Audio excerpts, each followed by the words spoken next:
예, 안녕하십니까. 변방의 북소리 한민호입니다. 오늘은 공산주의라는 망상의 역사 초간단 정리라는 제목으로 말씀을 나누겠습니다.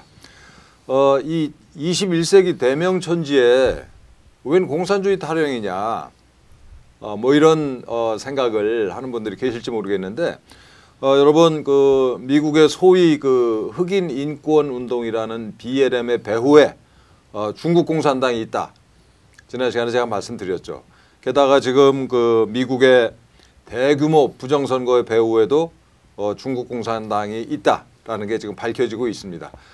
사실 트럼프 대통령은 지난 4년 내내 중국 공산당이야말로 인류의 대적이다라는 얘기를 해왔습니다. 우리 대한민국은 어떻습니까? 제가 판단하기에 우리는 이 정신적으로나 물질적으로 그리고 정치, 경제 또 사회 문화 모든 방면에 걸쳐서 이미 절반은 중국 공산당의 손아귀에 넘어갔다 이렇게 생각을 하고 있습니다. 그래서 제가 판단하기에는 지금이야말로 공산주의에 대해서 공부를 해야 할 때다라는 겁니다. 그래서 오늘은 김주성 총장님 모시고 공산주의라는 망상의 역사를 아주 간단하게 정리를 하고 앞으로 차근차근 자세히 또 얘기를 나눠가도록 하겠습니다. 총장님 안녕하십니까? 네, 안녕하십니까? 예. 우리 총장님 양력을 간단하게 소개해 올리겠습니다. 저 전설의 경기고등학교를 나오셨고 또 텍사스 대학교에서 정치학 박사 학위를 받으셨습니다. 정치철학연구회의 창립 회장님이시고 또 한국교원대학교 제9대 총장을 역임하셨습니다. 총장님, 지금 이 제목에서 제가 말씀을 드렸습니다만은 공산주의라는 망상의 역사. 이 공산주의 사상이 어떻게 언제 태동을 한 겁니까? 한 2000년 됐나요? 공산주의라는 말은 18세기에 나왔지만 그 기본 아이디어는 2500년 전에도 2500년 전에 네. 많이 검토가 됐었습니다. 예. 우리가 최초로 이제 공산주의 얘기할 때 엘리트 공산주의하고 현대 공산주의는 이제 프로레타리안 공산주의 예. 이렇게 나눌 수가 있는데 엘리트 공산주의라고 하면은 이제 플라톤의 그 국가론에서 나오는 그 이야기입니다. 그 유명한 국가론의 공산주의 사상이 거기에서 많은 그 발상들을 얻었을 겁니다. 예. 현대 공산주의가 거기에서 이제 두 가지 제안을 하는데요. 플라톤은 국가의 수호 계급, 그러니까 정치가 계급이죠. 예. 이 계급과 이제 일반 시민들하고 이렇게 두 계층으로 나누고 거기에서 이제 정치가 계급, 수호자 계급 속에서 이제 통치자가 나오게 해서 그 철인 정치가가 거기서 나오게 만드는 시스템입니다. 예. 근데 철인 왕이 나오기 전에 그 사람들이 나올 수 있는 수호자 계급한테는 온 국가의 몸과 마음을 바쳐야 되기 때문에 사익에 대한 관념을 없애고자 했습니다. 그래서 이제 처자들을 공유하게 만들었고 재산을 공유하게 만들었습니다. 엘리트 계층에게만. 왜 그러냐면 보통 사람들이 이기심을 없애기가 어려우니까 보통 사람들한테는 이기심을 절제하면서 살 수 있게 살도록 하고 그걸 극복할 수 있는 사람들은 아주 뛰어난 사람들이다라고 해서 엘리트 계급한테 공산주의를 요구한 거죠. 그렇군요. 예. 그러니까 현대 공산주의하고는 반대죠. 현대는 프로레타리안 공산주의이기 때문에 그거는 이제 일반 계층한테 공산주의를 요구한 건데 이 플라톤 같은 경우에는 이제 그 엘리트 계층에만 요구를 했던 겁니다. 거기에 대해서 이제 많은 논란이 있지만 이제 아리스토텔레스가 비판하는 것을 보면 우리들한테 많은 참고가 됩니다. 아리스토텔레스의 그 기본 관점은 그렇습니다. 이 처자 공유제라는 게 가정 문제 아닙니까? 본래 가정이라는 것은 사랑의 공동체고 우리의 삶과 그 행복을 보장하는 가장 우리한테 내밀한 조직인데 역사상 가장 오래되었고 그 가정이라는 것이 근데 이 일반 사회에 나오게 되면 이 정의의 관점에서 보면 문제가 많죠. 왜냐하면 누구는 좋은 부모를 만나서 어렸을 때 잘 크고 누구는 어려운 집에서 태어나가지고 재주는 있는데 제대로 잘하지를 못하니까 그 이 사회 정의의 관점에서는 상당히 어긋나죠. 그 부분이. 그래서 가족을 해체시키려고 했었던 적어도 그 수호자 계급, 엘리트 계급에는 그걸 요구했던 게 이제 플라톤이었는데 아리스토텔레스는 그렇게 생각을 한 겁니다. 그게 과연 가능하냐. 처자를 만약 공여제로 하게 되면 근친상간을 할 수밖에 없고 막을 수가 없고 사랑도 우애도 무미건조해지지 않겠냐. 그러니까 인간의 본성적인 것을 어긋나는 거기 때문에 예. 그렇게 하고 가만히 보면 너무 이렇게 국가를 위해서 완전히 이기심이나 개성을 다 몰살시키면은 결국 국가는 이렇게 잘 통치될지 혹시 모르지만 그거는 결국은 그게 의미가 있겠냐. 그게 우리들이 이제 모두의 것은 누구의 것도 아니라듯이 예. 여기에 대한 결국 국가에 대한 충성도도 나중엔 떨어지지 않겠냐. 예. 뭐 이렇게 비판을 했습니다. 플라톤 같은 위대한 서상가도 이런 망상을 얘기를 했었군요. 그렇죠. 예. 그래서 이제 그 칼 포퍼 같은 경우에는 이제 전체주의의 기원을 플라톤에 두는 경우도 있었습니다. 예. 그렇게 하고 이제 또 하나의 이제 가장 큰 문제가 이제 재산 문제죠. 가정과 재산 이 두 가지 문제가 이제 문제들인데 지금 이제 현대 공산주의에 넘어와도 그 두 개 태제가 가장 중요한 태제가 됩니다. 나중에 얘기가 진행되겠지만 가족과 재산 문제. 예. 그래서 이제 가족과 재산에 예전에 이제 세 가지 유형이 있었는데 토지를 사유하고 작물을 공유한다든지 공동 소비한다든지 토지를 공유하고 작물은 필요에 따라 분배한다든지 토지와 작물을 공유한다든지 이런 세 가지 유형의 사회 실험들이 있었는데 예. 결국 이 아리스토텔레스가 보았을 때는 이러한 아이디어는 실행될 수도 없고 지탱될 수도 없었다. 경험상으로 예. 봐서. 재산 공유제라는 게 결국은 사람들이 보면은 재산이 공유한 사람들이 오히려 사유를 이렇게 재산권을 나눠준 보다도 더 싸우더라. 예. 싸움이 더 많더라. 그래서 인간이 사유재산에서 즐기는 즐거움을 느끼는 것은 아주 자연스러운 거 아니냐. 그래서 재산은 어떤 의미에서는 이제 우리 도로와 같이, 강과 같이, 산과 같이 이런 건 이제 공기와 같이 이런 건 공유를 해야 되지만 그렇다고 해서 전부 공유해서는 안 되고 대부분은 사실 우리가 사유제도가 있어야 되지 않느냐라는 게 이게 아리스토텔레스의 비판인데 우리들한테도 시사하는 바가 많죠. 그래서 플라톤의 공산주의는 아이디어로 많이 끝났는데 이제 우리들이 검토해야 될 현대 공산주의는 실질적으로 혁명 세력으로 사회 변화를 직접적으로 추구해왔던 많은 그 폐해들이 싹 덮고 오늘날에도 또 특히 우리나라에서 많은 그 우려를 범하게 되고 지금 중국 문제가 일어나면서 전 세계 문제가 다시 공산주의가 이제 1989년도에 1990년을 거쳐서 독일이 통일되고 소련이 무너지면서 해결된 줄 알았는데 다시 이제 이 유령이 살아났던 이 이야기들을 오늘 아주 간단하게 말씀을 드리려고 합니다. 사실 공산주의 국가에서 이 재벌들은 공산당 간부들이잖아요. 뭐 이게 중국 같은 경우에는 시진핑을 비롯해서 소위 정치국 상무위원들, 정치국원들 뭐 다 하나하나 재벌들인데 이런 그 재산을 공유한다라는 이런 이 명분을 내거는 게 정말 어처구니가 없습니다. 1957년에 그 유고슬라비아에 밀로반 질라스라는 분이 있었습니다. 이 분이 그 부수상까지 하신 분인데 이분의 책이 이제 최근에 우리한테 번역이 돼서 위선자라고 그 이호선 국민대학의 이호선 교수가 번역을 했습니다. 그 밀로반 질라스 얘기가 뭐냐면 재산 그 사회적 소유 생산수단의 사회적 소유라고 하는 그 소유제로 사유를 하고 있다. 그래서 이들이 바로 공산주의 공산국가의 엘리트들인데 이들을 갖다가 누만 클라트라 예, 붉은 귀족 아니 누만 클라트라가 뉴 클래스 신계급이다. 신계급이다. 신계급으로 해서 57년도에 벌써 고발을 했죠. 그렇게 하고서 이 양반이 이제 감옥살이를 하고 거기서 저는 신계급이라는 용어는 뭐 너무나 이 참 고상한 용어고 사실은 위선의 끝판왕들이다 이렇게 저는 생각을 합니다.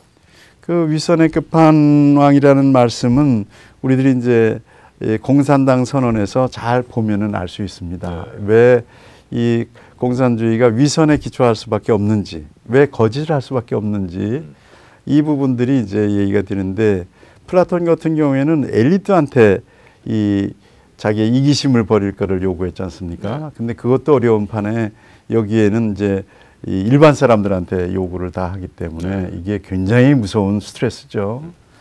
여기에 보면 이제 이 공산당 선언이라 해서 1848년도에 이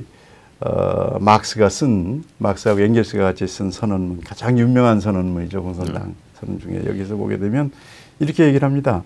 공산주의 혁명 앞에서 전율하게 만들어라. 프롤레타리아는 이 혁명에 의해서 쇠사슬 이외에는 잃을 것이 없다. 그들이 획득하는 것은 전 세계이다. 네. 만국의 프롤레타리아에 단결하라 그랬습니다. 이 이야기는 이 노동자들한테 이기심을 굉장히 심어줬던 거죠. 모든 사람들은 잃을 것이 없다. 이제 우리가 얻는 건 전 세계를 다 얻을 것이다. 전 세계가 우리 거 된다. 이렇게 이제 선언을 했는데 고타 강령 비판이라고 해서 1875년도에 이제 그 막스가 다시 쓴 것에 보게 되면 공산주의가 지향하는 바는 뭐냐? 각자는 능력에 따라 일하고 필요에 따라 받는다는 겁니다.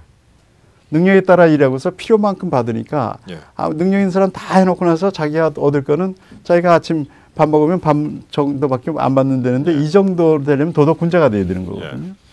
아까 공산당 선언에서는 전 세계가 너희 거라고 얘기해놓고 이제 와서는 일은 열심히 해라. 먹는 거는 너 필요한 것만 먹고 더 가져가려고 하지 말아라. 라고 해서 이기심을 여기에서는 극복하라고 얘기를 하니까 이 두 개의 전선에서 이 정치가 이루어져야 되니까 위선이 될 수밖에 없는 그런 어려움이 내재되어 있는 사상이라고 볼 수가 있습니다. 위선이자 망상이죠. 망상이죠, 사실은. 그렇게 해서 이 사람들한테 노동 가치설로 지금 얘기를 하고 있는데 여기에 재밌습니다. 공산주의가 되기 전에 사회주의 낮은 단계의 사회주의에서는 각자는 능력에 따라 일하고 일한 만큼 기여한 만큼 받는다라고 되어 있습니다. 그건 공산주의 들어가기 전인데 이때도 재밌습니다. 노동가치설로다가 이걸 잽니다. 그러면 각자가 일한 걸 뭘로 재느냐? 노동으로 가치되는데 노동이 서로 다르지 않습니까? 그렇죠. 정신노동하고 육체노동이 다르고 가치도 다르고. 그런데 이 사람들이 혁명하고 생각한 건 재밌습니다. 지식인들은 당신들은 조용하고 안락한 곳에서 연구 생활하니까 벌써 쾌락이 있지 않냐.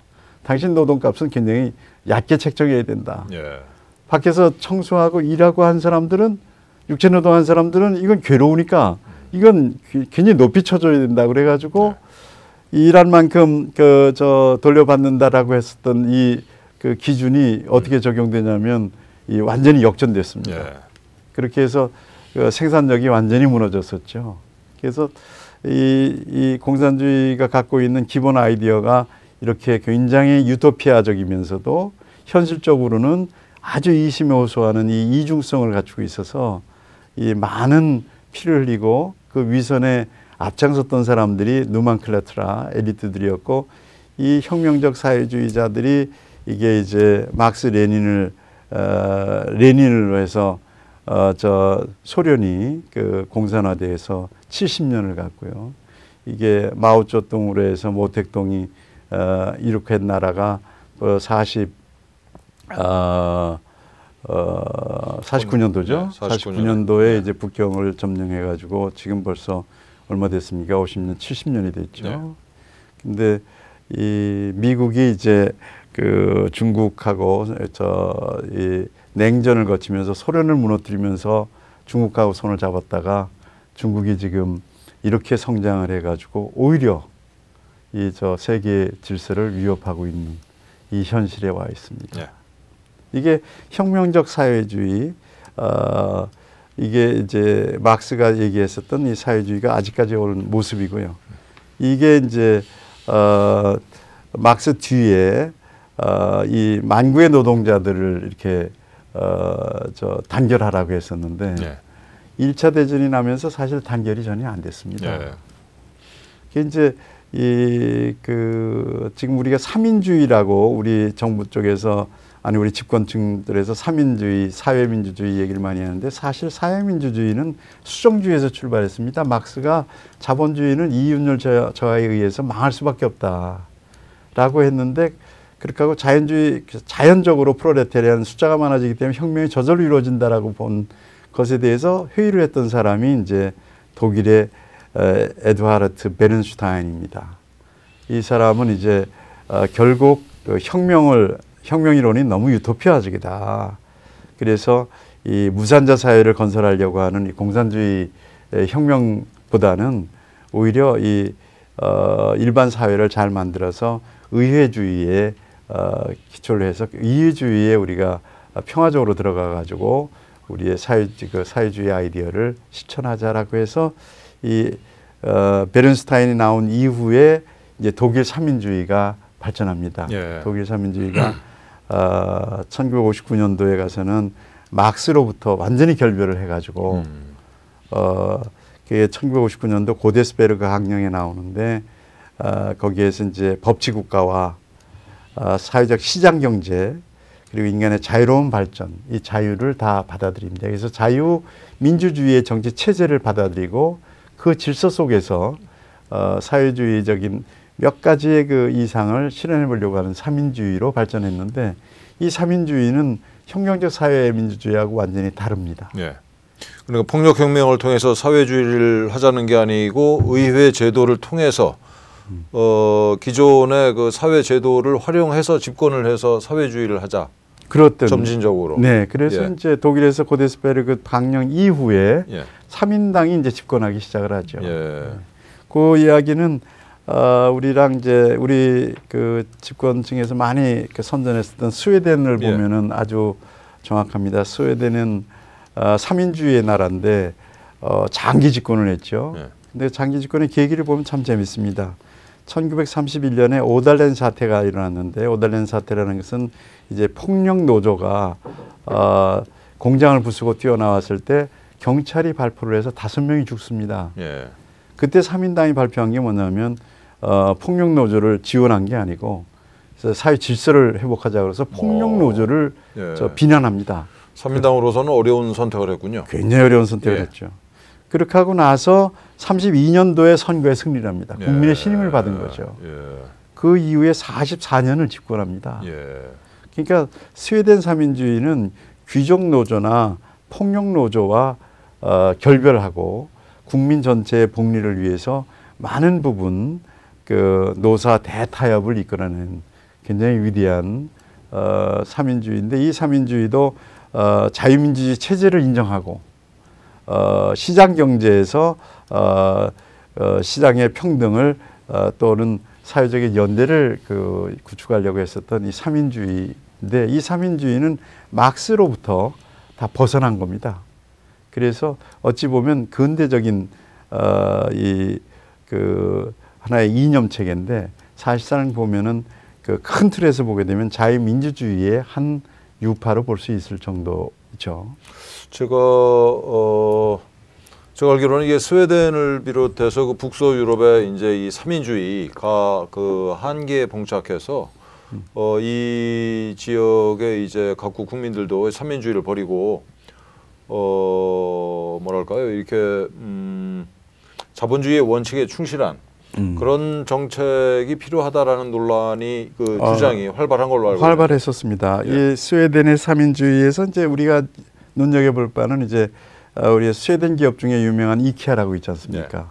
예. 이케아가 이제 스웨덴에서 빠져나왔습니다.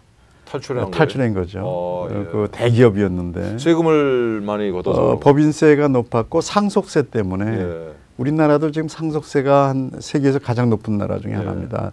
거의 65%의 지경에 이르렀기 때문에 우리도 자본 탈출이 일어날 수밖에 없는 나라인데 스웨덴에서 마치 그렇게 일어났습니다. 그래가지고 스웨덴이 우파가 집권 하면서 다시 상속세를 거의 없애버렸죠. 그런 이제 그 스웨덴 사민주의는 합리적인 길을 걷고 우파와 아주 그 국가 복리를 위해서 서로 굉장히 유연하게 서로 정권을 주고받고 있습니다. 예. 그 지금도 말씀을 하셨습니다만은 이 삼민주의가 얼핏 들으면 굉장히 달콤한데 삼민주의의 역사에 대해서는 따로 한번 논의를 하도록 하겠습니다. 이어서 말씀을 해주시죠. 네. 그 한마디 더 붙인다면 삼민주의를 사회민주주의라는 말을 빼고 우리가 삼민주의라고 약칭해서 많이 부릅니다. 왜 그러냐면 사회민주주의라고 하면은 혁명적 사회민주주의, 공산주의랑 혼돈되는 경우들이 많아서 그러니까 이 삼민주의라는 것은 자유민주주의와 아주 그 잘 적응이 된 것인데도 이제 이 정책적인 면에서는 많은 수정을 요구하고 서로 이제 국가 운영할 때는 서로 양보도 하고 독일 같은 경우에 하르스 개혁 같은 것도 3인당이 하거든요. 노동개혁을. 그렇게 유연하게 하는 거라서 이 삼민주의는 좀 더 우리들이 깊이 연구할 필요가 있습니다. 우리가 지금 우려하고 있는 것은 이제 문화 마르크시즘. 우리 같은 경우에는 이제 여러 가지가 들어와 있습니다. 지금 혁명적 사회주의에 따라서 이제 폭력혁명을 하겠다는 폭력혁명을 하겠다는 사람들, 산업혁명 조국이 했던 산업혁명 전향했다고 얘기도 안 했었죠. 그런 부류서부터 이 유럽 삼인주의자들도 있고 요즘에 흔히 미국이나 이쪽 서구에서 들어온 문화 마르크시즘 이것이 이제 우리한테 많이 해서 교육계가 지금 들끓고 있죠. 문화 마르크시즘이라는 것은 이제 여러분들이 뭐 많이 들어보시기도 했겠지만 이 노동자들이 단결하라고 그랬는데 1차 대전 이후에 단결을 하지 않았던 것을 이제 반성을 하고 자본주의 혁명이 공산주의 혁명이 일어날 줄 알았는데 안 일어나는 부분에 대해서 이 그람시라는 이태리 공산주의자가 파시스트한테 잡혀가지고 감옥 생활하면서 이 친구가 얘기한 걸 이렇게 얘기를 했습니다. 이것은 그 유럽에 의해서 오랫동안 가치를 생활 지배해온 기독교가 무너지지 않으면 기독교 문화가 무너지지 않으면 이거는 혁명이 일어날 수가 없다. 노동자들이 일어날 수가 없다. 이렇게 이제 얘기를 해서 이 사람이 이제 기동전과 진지전을 얘기를 했었죠. 기동전이라는 것은 이제 거리에 나가서 혁명하는 걸 얘기하는 거고, 진지전이라는 것은 각 곳의 문화, 교육, 종교 속에 다 들어가서 그 사람들의 생각을 바꾸어내도록 하는 거를 이제 진지전이라고 그러는데 우리나라 같은 경우에 진지전들은 이제 영화계 같은데 문화계 출판계 같은데 이제 좌파 사람들이 많이 들어가 가지고 지금 뭐 거의 그 장악을 하다시피 한 그래서 하고 있는 거고 이게 이제 이런 생각들로 해서 이제 그 노동자들은 이미 잘 살게 돼 가지고 중산층이 되니까 혁명성이 없어졌다라고 봐서 이 사람들은 소수자들한테 관심을 기울이게 됐었죠. 그게 이제 그 막스 호르카이머라고 해서 독일의 비판 이론가들, 하버마스도 그 계통 속의 사람인데 이 사람들은 대안에 대해서는 얘기를 안 하고 비판적인 것만 많이 얘기를 했습니다. 우리 기존 사회에 대한 비판만 주로 해놓고서는 사실 속에 숨어 있었던 것은 우리의 그 기층 가치관을 무너뜨리는 거였죠. 그래서 이거를 이 사람들이 이제 우리의 가치 체계를 완전히 바꿔놓으려고 그랬고 궁극적으로는 집단 가치를 심으려고 그랬습니다. 모든 가치는 사회나 국가로부터 나온다라는 이 신념 속에서 미국에 들어가 가지고서 이제 이 운동이 뭐 60년대 이제 마르쿠제를 비롯해서 나왔었던 히피 운동들이 다 거기에 나왔고 히피 운동도 뿌리는 여기에 있는 거죠. 프리섹스 해가지고 프리섹스하고 마약하고 하면서 이제 가정을 파괴하는 겁니다. 아까 우리가 처음에 우리가 시작했듯이 고대에서도 태제가 두 개지 않습니까? 가족과 가정과 재산 문제인데 이 문화 마르크시즘은 가정을 들어온 거죠. 가정 문제로. 가정 파괴로 들어오기 시작을 해가지고 성소수자들 이 사람들을 오히려 더 성다수자들보다 더 이 그 혁명 세력으로 이끌어서 오히려 저 소수가 다수를 지배하는 형태로 이루어져서 모든 소수자들 뭐 이슬람이 소수면 이슬람 끌어들이고 뭐 동성애자가 소수면 동성애자 끌어들이고 뭐 문화적인 다문화에서 소수민족이 들어와 있으면 그 사람들을 부추기고 해서 이 폴리티컬 코렉트니스라고 그래가지고 그 사람들에 대해 소수자에 대해서 우리들이 비판하면은 틀린 말이라고 그래가지고 지금 미국에서는 이 폴리티컬 코렉트니스 그 PC 운동이 이제 지성계를 많이 지배를 했죠.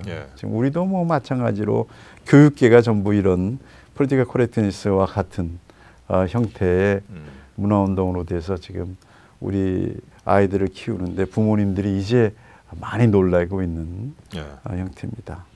이 사회주의 강령인 아주 가볍게 간단하게 보면 가정 문제와 재산 문제인데 이 문화 마르크시즘은 이제 가정으로부터 시작을 파괴하기 시작을 해서 들어가는 아주 무서운 일이 일어나고 우리 같은 경우에는 그래서 이제 결혼 연령이 자꾸 늦어지고 그래서 이제 출산율이 아주 작아지고 이런 커다란 문제를 야기하고 있습니다.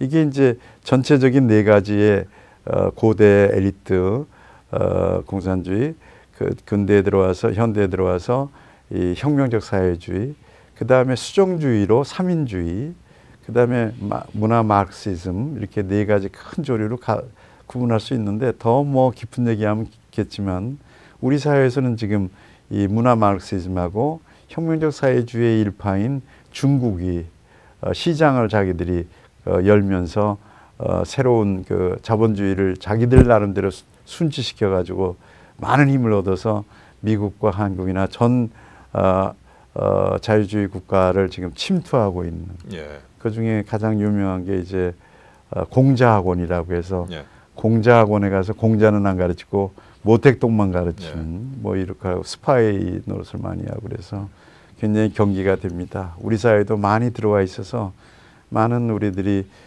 경각을 갖고 우리의 삶의 진실을 삶의 실존을 지키는 노력들을 좀 해야 될 시기가 왔다고 생각이 듭니다. 김주성 총장님을 모시고 공산주의라는 망상의 역사를 그야말로 초간단하게 정리해서 말씀을 들어봤습니다. 지금 미국과 중국 공산당의 전쟁이 그야말로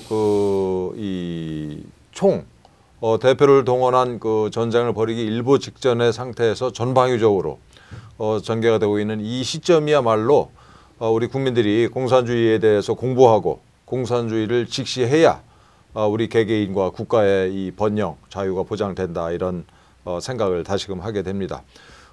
이 변방의 북소리 첫 회 방송 때 BTS 방탄소년단의 배후에 어른거리는 중국 공산당의 그림자라는 제목으로 말씀을 드렸는데 그건 뭐 그야말로 빙산의 일각입니다. 중국 공산당의 이 마수가 대한민국 구석구석에 뻗치지 않은 부분이 없습니다. 그래서 그런 부분을 하나하나 앞으로 이 방송을 거듭하면서 짚어나가도록 하고 특히 아까 우리 총장님이랑 말씀을 나누면서 간단하게 언급을 했습니다만 얼핏 들으면은 이 굉장히 매력적으로 들리는 이 사회민주주의에 대해서 그 문제점이랄지 한계 좀 앞으로 다시 짚어봐야 될 것 같고요. 가장 심각한 이 문화 쪽에 침투한 막시즘 이것을 그야말로 좀 정밀하게 들여다봐야 대한민국을 이 공산주의로부터 지켜낼 수 있을 거다 이런 생각을 하게 됩니다. 오늘은 뭐 제목에서 말씀드린 것처럼 이 공산주의라는 망상을 초간단하게 이 정리해서 말씀드렸고 다음 시간에 이 가능하면 또 총장님 모셔가지고 좀 깊이 있게 말씀을 들어보는 시간을 갖도록 하겠습니다. 오늘은 이상으로 마치겠습니다. 총장님 감사합니다. 네, 감사합니다.